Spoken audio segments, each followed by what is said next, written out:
What is that? Have you watched Flash? No. I'm going to share something with you that I guess you didn't know.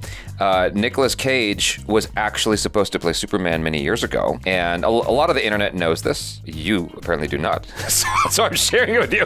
I don't know what I'm looking at.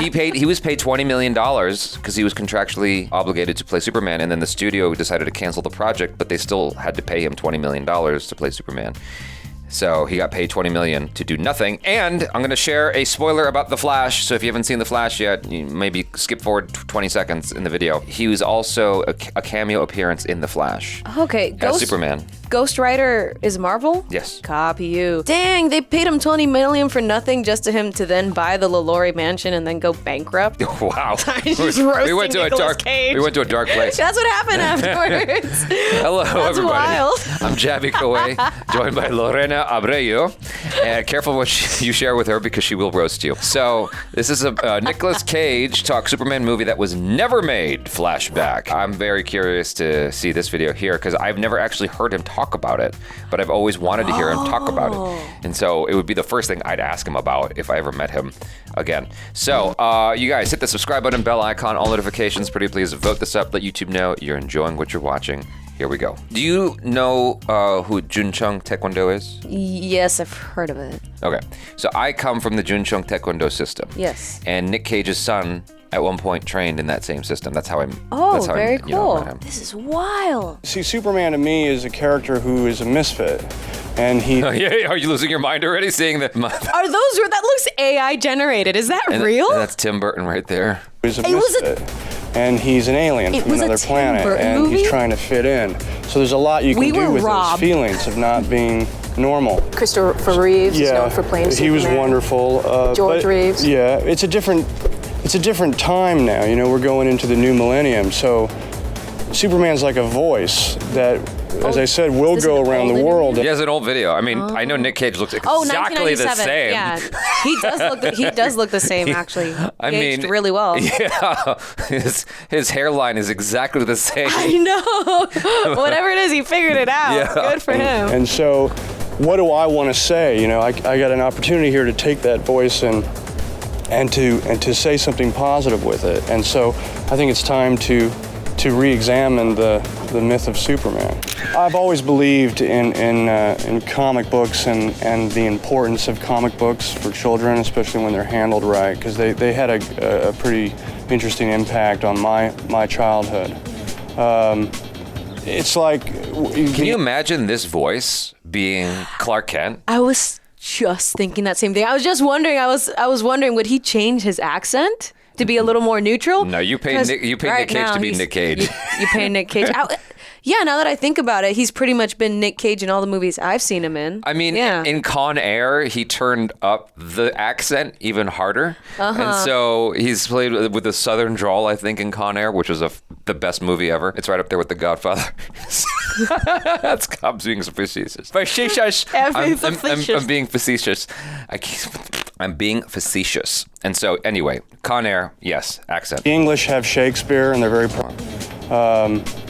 it's like the English have Shakespeare, and they're very proud of it, and the Greeks have their myths, and America has Superman. He's kind of blowing my mind right now. He's not wrong. He's not wrong. Export, so that's true. It's something that I want to, if it does happen, I want to treat as though it's going to go out to children all around the world, and that's you have to be very responsible with that kind of power. In fact, you named yourself. Has he seen Batman Returns? Like, come on, man. Be responsible with this kind of power. There's a reason why Tim Burton walked, with Batman Forever. I mean, WB wanted him gone because he kept going darker. And it's, and Batman should be dark. It should be. It's Batman. Yeah, it's Batman. Yeah. Maybe not Superman. With that kind of power. In fact, you named yourself after an action hero. Yeah, Luke Cage. Yeah, African American superhero. He was Luke Cage. I didn't realize. Power Man. Yeah. So this is something you've always wanted to kind of. Is this video real? Yeah. The right way. I mean, a lot of children out there, I think, feel different. And so with any luck, I might be able to affect kids to think twice before they tease that oddball kid because Superman's different, So that's sort of my goal behind it. Is Superman still going to happen? I I need know to it's been remember a point postponed. I have. Well, no, it's on. We're going. I have to finish 8mm, which I'm doing now, which is a noir suspense thriller, and then I go right into Superman July 6th. Is it fair to say this will be a different Superman than we've seen before? Well, I think the other Supermans have been amazing, and Christopher Reeves especially. But why I wanted to make this movie is I want to say, I know this movie will appeal to all ages, but I particularly want to say to children, it's okay to be different.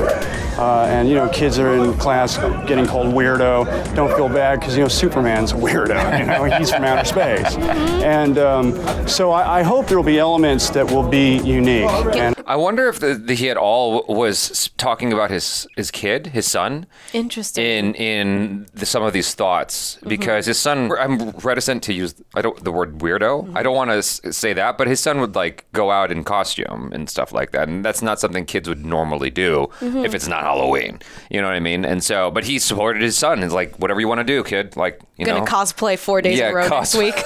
No, but I think he's touching on, in both of these interviews, he's touched on a point that I relate to really hard. Okay. I think what he's talking about in terms of Superman fostering empathy and giving confidence to children who feel different. I feel like that's what anime has done for a lot of people. I have always been a sucker for your protagonist that's just a goody two-shoes that wants to be a good guy and help people just because they feel like it's the right thing to do. Your Tanjiro, your Deku, your freaking SpongeBob. Yeah. That type of character. For me, the character that I related to the most growing up was Toru from Fruits Basket. That was just a goody two-shoes that took everything a little too literally. So when you see yourself represented in media, it's just like he said, it makes you feel more comfortable in your own skin. Yeah. It fosters empathy. And when you see people that are different from you in media like this, it fosters empathy for kids that are different than you. And like he said, you will maybe think twice before being a jerk. Yeah. Like, do I really want to be the villain in that show that I saw yesterday? I don't know how some people don't have more self-awareness. Yeah. And I think with Tim Burton, there will be, and I think it'll have a lot of soul. That's what I'm going for. It's a great story. The reason why Superman is an American icon for over 50 years is because in the simplicity of that story, there's so many levels. You've got nurture versus nature, the whole thing about, being from Krypton or your adoptive parents, what is it? You have the feeling of being an outsider. You have, wouldn't it be great to have an alter ego and be super strong? I mean, so it's a wonderful story, and it's really the children's universe, and I've never done a movie that kids can see, so I'm really National treasure, baby. How do you get ready for that? Well, I just, with a character like that, without giving away too much, it's sort of like mapping your own country, because the guy is an alien. He's from outer space. So what does that mean? Nobody really knows what that means. So it gives you a lot of man, I'm so space, sad we didn't get the Nick Cage Superman. I And I just know! want to start brainstorming I all feel kinds of ideas robbed. and then distilling it down to exactly what I want to say with the character. He's so on point with the heart and soul of Superman. It's just, I can only imagine what a methodical, thoughtful Superman would be like. They tried to explore that in Zack Snyder's Man of Steel. And so, in that moment in Zack Snyder's film, there's that whole thing that, you're having someone who's essentially a god for all intents and purposes, wonder if he should participate in helping out the species, right? And his place in all of this, his role in all this. And I felt like that was a small part of the film that needed to be expanded and could have been very interesting. Yeah. And so to hear Nick Cage, Especially since we have so many Superman films. yeah, to hear Nick Cage's talk, his perspective on that and what was to be explored potentially. Yeah. I mean, and especially knowing it's Tim Burton, I'm like, wow, that would have been something different and special. Would for have been sure. something so different. Yeah. People want to know, when they found out I was going to talk to you, they said, ask Nick, will Superman come back? Oh, I don't know. I've sort of totally let go. Yeah. Oh. But never say never, right? Or do you? Well, I mean, I don't want to seem like that guy that's holding on for this part and wanting, Right. because I've completely sort of walked away from it now. If it happens, then maybe I'll do it, but I've sort of had to shift gears. Right. He gives right. great Well, I think interviews. people are saying, hey, Yeah. a few years down the road, if they come up with... It's just that his whole demeanor about it has changed, and I feel bad for him. Yeah. No, but that's such a good answer, Yeah. because you have to do that for yourself as well, whether it's a friend or a partner or a project that you were really invested in. Yeah. he's straight up with a reporter. I've had to shift gears, you know, no. mentally and work-wise. For sure. Shift gears. Right.